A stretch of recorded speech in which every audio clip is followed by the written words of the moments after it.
Nurul Kabir, president of the Editors' Council and editor of New Age, was harassed by protesters outside the Daily Star office near Farmgate in Dhaka early Friday, amid violent demonstrations targeting media outlets. Kabir arrived at the scene after receiving reports of attacks on the offices of two leading newspapers, the Daily Star, an English-language daily, and Prothom Alo, a Bangla daily. He said he went there in his capacity as Editors' Council president, citing a moral responsibility to stand by fellow journalists. "I came here as president of the Editors' Council, and I thought it was my moral responsibility to stand by my fellow journalists at the Daily Star, after hearing reports of attacks on the newspaper office," Kabir said. Footage of the incident, which later spread widely on social media, shows Kabir being shoved from behind in the crowd, while one individual appears to pull his hair. Law enforcement officials and army personnel deployed in the area intervened and escorted the senior journalist to safety inside the Daily Star office. Kabir said New Age had condemned the killing of Sharif Osman Hadi and demanded a proper investigation and assurances of justice.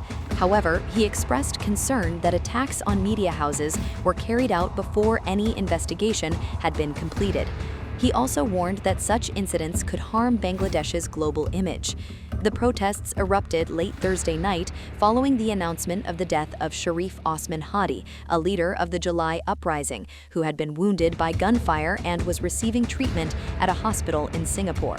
During the demonstrations, protesters vandalized and set fire to parts of both the Daily Star and Prothom Alo buildings. Authorities later brought the situation under control under the direct supervision of law enforcement agencies and the army.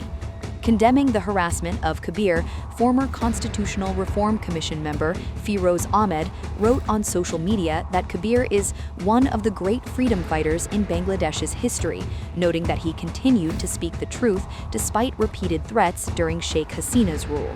Today, he stood alone in protest against mob violence targeting the media, Ahmed wrote, adding that Kabir had faced a bloodthirsty mob.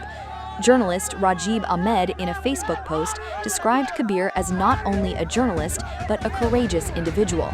He said from the period of 1/11 through the Hasina era, Kabir consistently spoke out against injustice, and that New Age, under his editorship, published reports in support of human rights.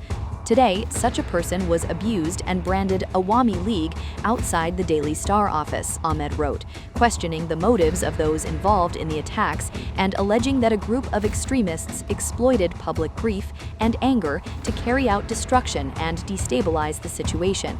The Editors' Council and journalists' groups have condemned the attacks on media institutions and called for the protection of press freedom and the safety of journalists.